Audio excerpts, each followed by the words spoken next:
Olá a todos e sejam muito bem-vindos ao nosso podcast. Hoje vamos mergulhar em um tema que à primeira vista pode parecer bem peculiar. Estamos falando do transplante de microbiota fecal, ou simplesmente FMT. Sim, você ouviu certo, transplante de fezes. Mas não se enganem, essa técnica, embora ainda pouco conhecida, tem um potencial incrível e já está salvando vidas. Para explorar esse universo fascinante, nos baseamos em um episódio super interessante do Biocast da Universidade de Pernambuco com a professora Elisângela Castanha e em muitas outras pesquisas que fizemos. Preparem-se para desmistificar um assunto que é ao mesmo tempo estranho e genial. Vamos começar com a pergunta fundamental. Afinal, o que é o transplante de microbiota fecal? Basicamente, o FMT é um processo onde fezes de uma pessoa saudável são transferidas para o intestino de um paciente que tem um problema intestinal. Parece esquisito, eu sei, mas a ideia é muito inteligente. Introduzir uma floresta de bactérias boa para colonizar e restaurar o equilíbrio da flora intestinal do paciente que foi comprometido. Entendi, que legal. Mas qual é a principal doença que o FMT já demonstrou ser muito eficaz em tratar? A principal indicação e onde o FMT já é reconhecido como mais eficaz do que antibióticos é no tratamento da infecção pela bactéria Clostridium difficile. Essas infecções é seríssima e, como descobrimos, causa cerca de 29 mil mortes por ano só nos Estados Unidos. Os antibióticos muitas vezes não conseguem eliminar totalmente essa bactéria ou até pioram a situação ao desequilibrar mais ainda a microbiota. O FMT chega e repõe a flora saudável expulsando o Clostridium difficile, né? Que é a bactéria Isso. que a gente falou. É muito interessante também. Mas certo, nós entendemos o que é, para que serve, mas a curiosidade agora é como exatamente essas fezes elas são inseridas no paciente e quem pode ser um doador? Existem algumas formas de fazer isso. As fezes podem ser inseridas via tubo, seja por uma sonda que vai do nariz até o intestino, sonda nasogástrica, ou através de uma endoscopia. Também pode ser feita via anal, por uma colonoscopia ou enema. E o que é mais surpreendente para mim, já existe cápsulas orais.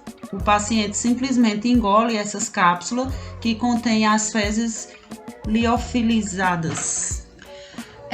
Certo, mas me fala um pouquinho mais sobre os doadores, as características que eles precisam ter. Os doadores precisam ser pessoas extremamente saudáveis, não é qualquer um. Existem centros de doação de fezes, como os que já existem nos Estados Unidos, onde os doadores passam por uma triagem rigorosíssima, testes para infecções, exames de fezes para parasitas e bactérias e até mesmo um questionário detalhado sobre o histórico de saúde e hábitos de vida. Afinal, estamos transferindo um ecossistema para outra pessoa. Nossa, nós vimos então, que o FMT é uma espécie de game changer para o Clostridium difficile, mas essa técnica ela tem potencial para tratar outras condições até então descobertas, além do Clostridium, reformulando minha pergunta. Além do Clostridium difficile, há outras doenças que o FMT está sendo pesquisado? Sim. E isso é o que torna o tema ainda mais fascinante, O FMT está sendo estudado para diversas condições relacionadas ao desequilíbrio da microbiota, como doenças inflamatórias intestinais, doença de Crohn, aquela que eu já ouvi falar.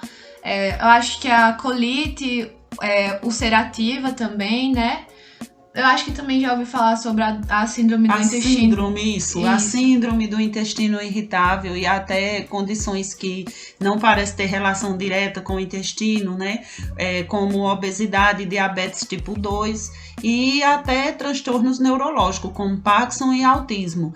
É importante frisar que para essas outras doenças ainda estamos em fase de pesquisa e o tratamento não é estabelecido ou aprovado como para o Como para bactéria, né? Que a gente tinha falado. Mas muito legal saber disso. Não sabia, né? Como você realmente aí exaltou na sua resposta. Nem tinha ideia de que esse tratamento poderia ter a ver com a doença de Parkinson, com outros distúrbios. É bem legal saber disso. Mas vamos lá. Eu quero outra pergunta. Quais são os desafios e o que ainda precisa ser superado para que o FMT ele possa ser mais amplamente divulgado, né, utilizado? Os desafios são vários. Primeiro, a regulamentação. Como classificar as fezes para transplante como um medicamento é algo complexo. A aceitação pública também é um ponto. Afinal, é um tema que gera certo estranhamento. Além disso, precisamos de mais pesquisa para padronizar o processo, entender melhor os mecanismos de ação em outras doenças e garantir a segurança a longo prazo. É um campo de constante evolução.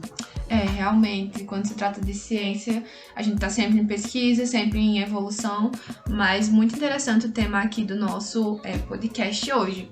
Mas, enfim, chegamos ao fim da nossa exploração. Para mim, o que mais me chamou a atenção foi a simplicidade, né, da ideia, usar algo tão natural para resolver um problema tão complexo e a eficácia surpreendente contra o Clostridium difficile, né? O potencial futuro, né? A gente poder pensar que a nossa microbiota intestinal ela pode ter influência sobre as doenças tão diversas, até mesmo neurológicas. Abre um leque de possibilidades para a gente e para a medicina simplesmente incrível, né? É uma área que certamente vai crescer muito. Eu acredito que o transplante de microbiota fecal ele é um exemplo claro de como a ciência ela avança em direções que antes poderiam ser consideradas, né, impensáveis, invisíveis. E é um lembrete de que a solução para muitos problemas pode estar em lugares que a gente nunca imaginou, como o nosso próprio corpo. Então, é isso. Esperamos que vocês tenham achado nosso podcast tão interessante quanto nós achamos produzir ele. Agradecemos a todos que nos ouviram. Não deixem de pesquisar mais sobre o assunto e se tiverem dúvidas ou comentários, compartilhem no fórum. E para finalizar, né, nossas fontes foram o podcast Biocast, Transplante de Fezes, da Universidade de Pernambuco, alguns artigos científicos publicados em periódicos como o PubMed e o Cielo, e informações de instituições de saúde como o CDC e a Fiocruz. Então, muito obrigada, gente. Até a próxima!